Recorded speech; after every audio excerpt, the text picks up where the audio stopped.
Mind maps are one of those things that look simple on the surface, but once you start using them, you realize how surprisingly powerful they are. Your brain loves structure, but it also loves creativity. Mind mapping blends both into a single process that feels more like play than work, which is why it works so well. Most of us try to memorize things in rigid, linear lists, but the brain doesn't store information that way. It connects ideas like a web. Mind mapping is simply a visual version of how memory naturally operates. You start with one topic in the center, and then ideas branch outward, almost like watching your thoughts turn into a visual map. This one shift makes retention stronger, because now you're building understanding, not just remembering lines of text. When you draw your mind map, you're doing more than writing words. You're making connections. You're giving your brain visual anchors, and you're fully engaged in the learning moment. That physical interaction, drawing lines, placing words, sketching symbols, is what makes mind mapping such a strong tool for recall. You're processing the concept on multiple levels at once, instead of just reading passively. Color also matters. You don't need to turn your map into a masterpiece, but adding color turns ideas into categories.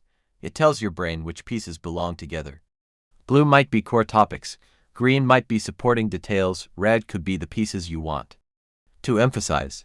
Less effort than highlighting paragraphs, and far more effective. And here's the best part. Mind maps aren't only for studying. You can map your goals, map out a new skill, plan a project, brainstorm a topic, solve a problem. When you visually lay out everything around one central idea, suddenly new relationships appear.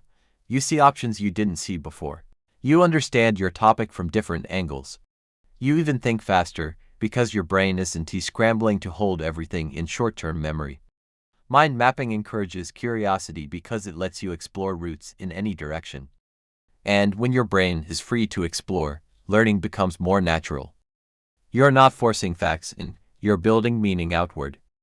Think about it like this. Every mind map is a snapshot of how your brain thinks in real time. It captures the structure behind your thoughts. That's why mind mapping works so well for problem solving. When an idea is visually spread out, possibilities become visible, patterns you never noticed before suddenly make sense, and decision-making becomes clearer because you can see everything that matters without the clutter of endless text. All you need to get started is paper, a pen, and a quiet moment. Digital apps work too, especially if you want to rearrange branches quickly, but the point isn't perfection. The point is connection. Even a rough, ugly mind map still unlocks mental clarity. Mind mapping turns learning into creativity and thinking into discovery. And when learning feels intuitive, you remember more without trying. That is the simple, powerful magic behind this method. Give your ideas room to branch, and your mind will naturally follow.